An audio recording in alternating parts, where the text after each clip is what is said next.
Good morning students. Today we will start a chapter on Indian money market. Friends, you are aware that money markets are very important part of financial market, and from that point of view we will try to see today meaning of Indian money market, structure of Indian money market, and then it will be followed by various participants of Indian money market. So let us start with first a meaning of Indian money market. Friends, money market is that component of financial market where short-term lending and borrowing takes place. So the key words here is short term. What do we mean by short term? Friends, short term is below 365 days. So any financial lending and borrowing from 1 hour to 1 year, this time span is very important to be kept in mind. Any such lending, any such borrowing which is happening between 1 hour to 1 year is called as the money market transaction. So, in order to understand proper meaning of the money market, this time scale or this short term, these keywords we need to keep in mind. So friends, once we understand this meaning of Indian money market in a proper way, then it becomes easy for us to understand further aspects of Indian money market. So once again, let us have a relook at the meaning of money market. Money market is a component of a financial market where short-term lending and borrowing or trading of various debt instruments takes place for the duration of 1 hour to 1 year. So that component where short-term trading in various debt instruments happens or takes place is known as money market. Once that meaning is ready or clear, we can proceed further with next aspect, and that next aspect is a structure of Indian money market. So this meaning part is clear, and after that meaning we need to understand what is known as a structure of the money market. The term money market itself is a very clear term in which it is a market, not like other markets. Other markets like goods market, it has got a geographic location.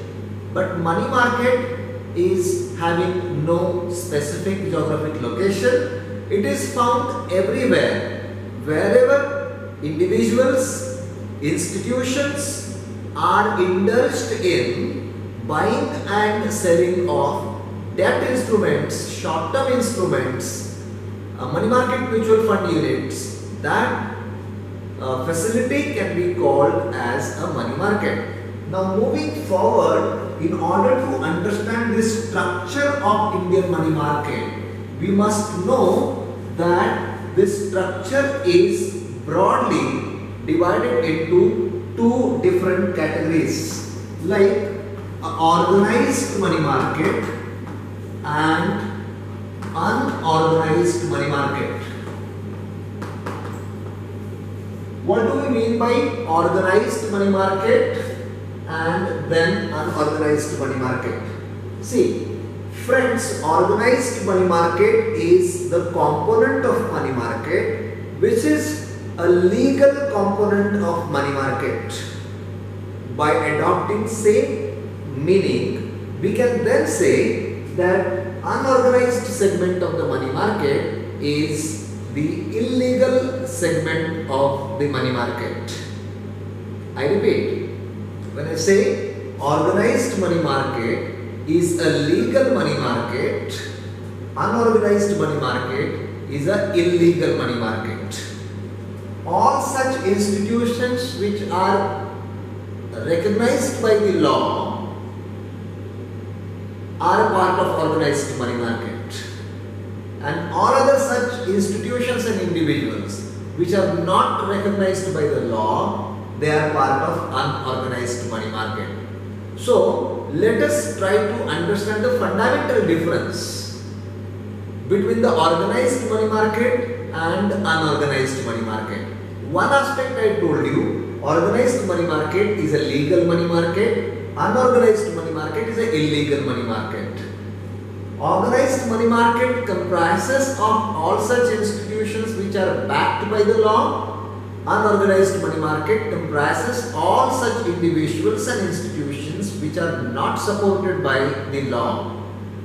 You will find presence of organized money market more in urban areas, whereas unorganized money market in more in rural areas or in a countryside areas, in a far-flung areas.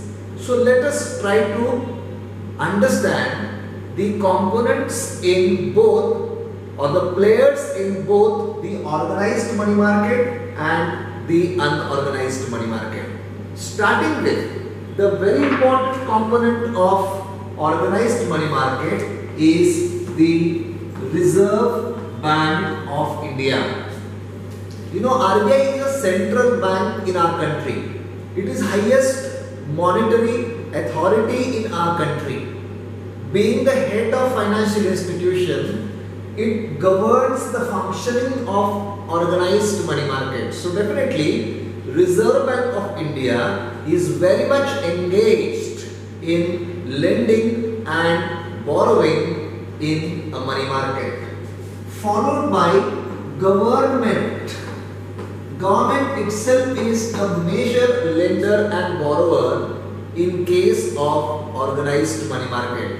So the Reserve Bank of India, the government, all types of banks, they are also a part of organized money market.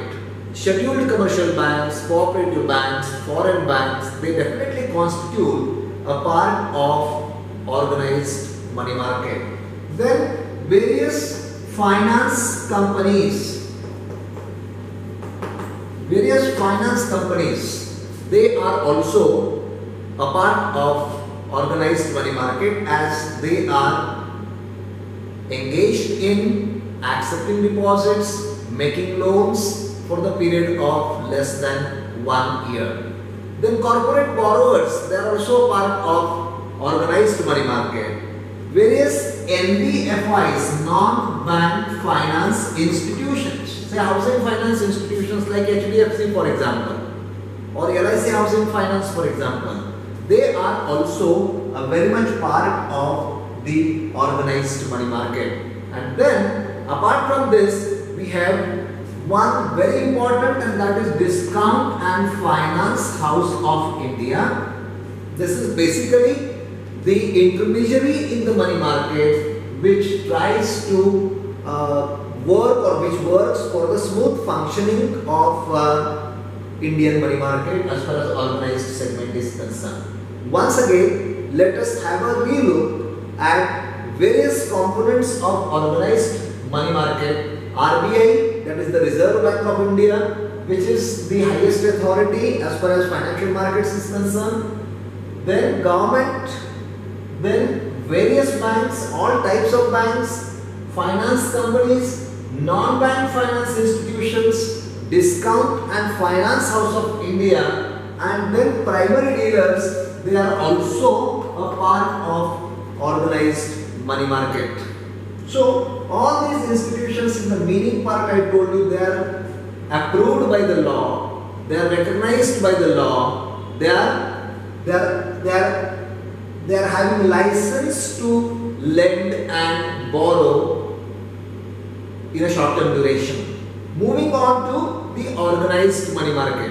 What is organized money market? I told you in the beginning, it is that segment of the money market which is not supported by the law, which is not recognized by the law. So who all comes in the unorganized segment of the money market? First of all indigenous bankers. All indigenous bankers are the part of unorganized money market. And there are some people who work like a bank without holding proper license to do the banking business. You will find such people in rural areas. They are part of unorganized money market. Okay. Then money lenders. Money lenders are also very much a part of unorganized money market. In a local language, they are called as the saukars. They do the lending business and they do lend money to farmers and small traders also to do their activities related to the agriculture sector. Then various chit funds. They are also a part of unorganized money market. Nidhi traders, they are also a part of unorganized money market. And lastly, brokers or finance brokers, they are also very much part of unorganized money market. So friends, in the short lecture, we have tried to understand two aspects of Indian money market. One, the meaning of Indian money market. I told you that money market is the component of the financial market where short-term lending and borrowing takes place. Short-term, I told you precisely, anything below 1 year. Anything below 1 year is a short-term. So 1 hour to 1 year, below 365 days, lending and borrowing by using debt instruments, by institutions, by banks, by individuals is a money market transactions. In India, we divide money market into two categories, namely the organized money market comprising RBI, government, banks, finance companies, NBFIs, discount and finance house of India and primary dealers, and unorganized money market comprising indigenous bankers, money lenders, chit funds, nidhis, traders and brokers. So, thank you students for patient listening of this lecture on meaning of Indian money market and structure of Indian money market. Thank you. Thank you once again.